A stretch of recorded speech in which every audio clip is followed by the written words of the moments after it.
El proceso administrativo.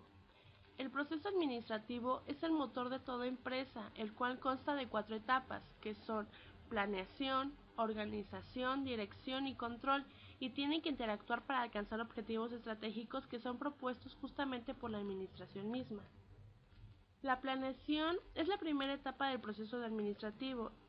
La planeación es un proceso racional de toma de decisiones por anticipado, que incluye la selección de los cursos de acción a seguir en una empresa para conseguir objetivos más eficientes. Esta etapa responde a la pregunta siguiente: ¿qué se va a hacer? Los elementos de la planeación son aquellos que se encuentran en el desarrollo de su proceso, que son los objetivos, programas, políticas, procedimientos, presupuestos y proyectos, teniendo impacto en la planeación estratégica, planeación táctica y planeación operacional. Técnicas de planeación. Ahí encontramos lo que son los manuales de procedimientos, lo cual son documentos administrativos en forma de carpetas, libros o folletos, que muestran en forma explícita la historia, estructura o forma de realizar una función y actividad. La gráfica de Gantt es una técnica de planeación y control que consiste en una gráfica de barras que muestra los requisitos de tiempo para ejecutar diversas tareas, funciones, programas y proyectos. Los diagramas de procesos son representaciones gráficas de un hecho o situación por medio de símbolos convencionales.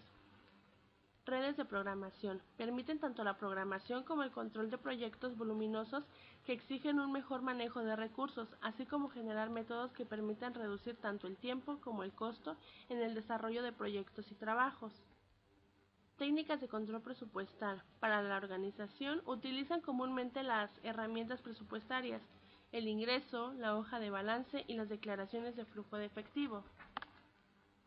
Organización. La función de organizar corresponde a la segunda etapa del proceso administrativo. Su objetivo principal es crear la estructura idónea que conjugue lógica y eficiencia para que la institución se trabaje de manera uniforme, logrando así su propósito. La organización comprende el establecimiento de una estructura intencional, formalizada permanentemente y los roles para las personas que integran la empresa.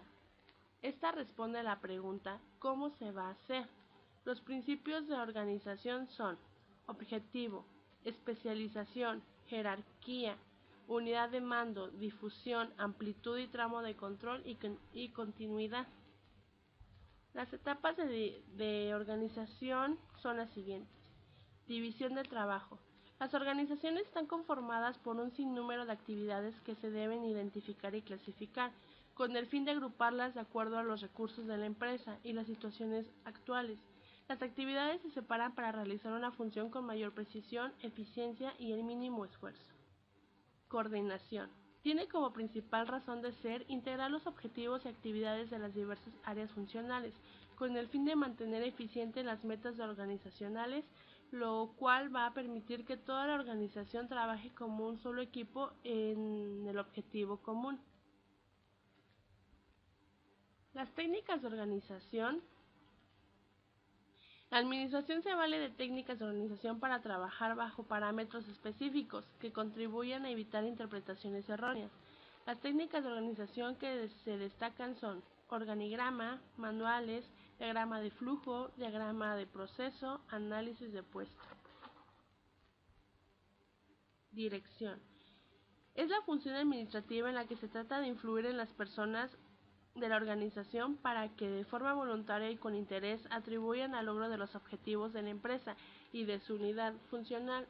Responde a las preguntas: ¿Cómo se está haciendo? ¿Con quién se hace? ¿Y con qué recursos? Etapas de dirección.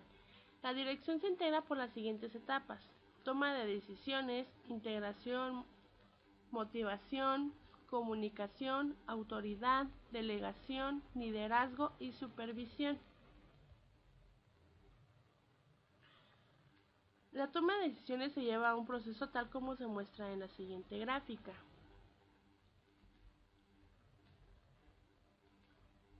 La integración comprende la función a través de la cual el administrador elige y se allega de los recursos necesarios para poner en marcha las decisiones previamente establecidas para ejecutar los planes. Motivación. Un administrador debe inducir a las personas a contribuir con su esfuerzo para el desempeño de la tarea que se tiene entre manos. Ese es el desafío de la motivación. La motivación es un estado dinámico, varía continuamente en cada persona, que incita deliberadamente a elegir una actividad, a comprometerse con ella y a perseverar hasta el fin. Comunicación. La comunicación es uno de los elementos más importantes de un grupo social. Parte del sentido la existencia de un elemento primordial que es el lenguaje. Autoridad. La autoridad en el ámbito administrativo está identificada con la base legítima del poder, por lo tanto existe ese derecho legal de ordenar a otros una acción y de exigir su cumplimiento. Liderazgo. La influencia interpersonal ejercida en determinada situación para la consecución de uno o más objetivos específicos mediante el proceso de la comunicación humana. El liderazgo es un fenómeno social, un tipo de influencia que ocurre exclusivamente en grupos sociales. Supervisión. La supervisión es una función de la dirección del personal. Literalmente significa visión desde un punto por arriba de lo normal. Control. Es la actividad de seguimiento encaminada a corregir las desviaciones que pueden darse al respecto de los objetivos. Se ejerce con referencia a los planes y mediante la comparación regia y sistemática de las previsiones habidas respecto a los objetivos. Responde a la siguiente pregunta. ¿Cómo se ha realizado? Los principales productos o información que arroja el control serían: cuello de botella en los procesos, grado de avances con respecto a objetivos y metas, evaluación por áreas de trabajo, medición del desempeño personal e información oportuna.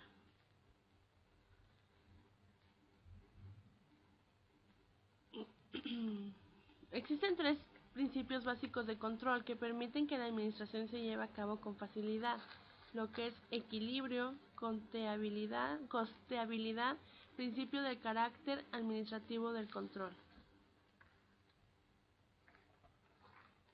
Las etapas de control son las siguientes: establecimiento de estándares, medición de resultado, comparación, detección de desviaciones, corrección de desviaciones y retroalimentación. Establecimiento de estándares. La primera etapa de control es determinar estándares, que serán los parámetros para evaluar los resultados de las actividades. Es una unidad de medida que sirve como modelo, guía o patrón con base en el cual se efectúa el control. Puede medirse entre otras actividades o productos, como son rendimiento de beneficio, posición de mercado, productividad, calidad de producto, desarrollo personal y evaluación de la actuación. Medición de resultado. En esta fase del proceso de control se indica en qué forma se mide o se encuentra alguna situación. Cuando se mide el desempeño en el aspecto productivo tangible, la complejidad es mínima y se reduce a evaluar los logros. Comparación. La comparación real del desempeño se ha utilizado a métodos diferentes, como por ejemplo, observaciones personales, reportes verbales y reportes escritos. Detección de desviaciones.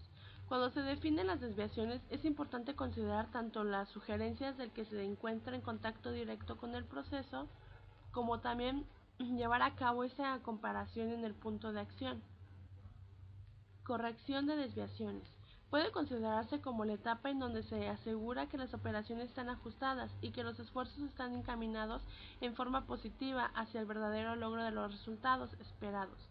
Cuando se detectan desviaciones de importancia, el administrador debe aplicar una acción energética e inmediata.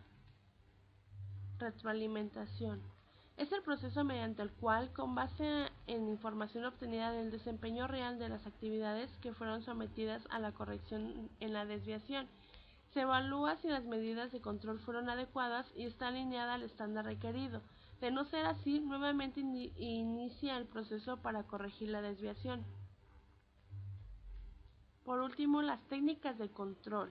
Las técnicas del proceso de control adoptan muchas formas, algunas son bastante simples, en tanto que otras son complejas y sofisticadas. Algunas miden qué tan bien está la situación financiera de la empresa y otras indican la eficiencia de la producción. Inclusive, otras técnicas de control consideran las actitudes de los empleados y percepciones. aun cuando las técnicas de control varían en gran medida en su diseño y en lo que se pretende medir. Todas siempre persiguen un mismo objetivo en esencia, y es determinar variaciones de los estándares deseados. Por último, las conclusiones. Se considera a la administración como ciencia. Esta exige una verdadera estructura de trabajo.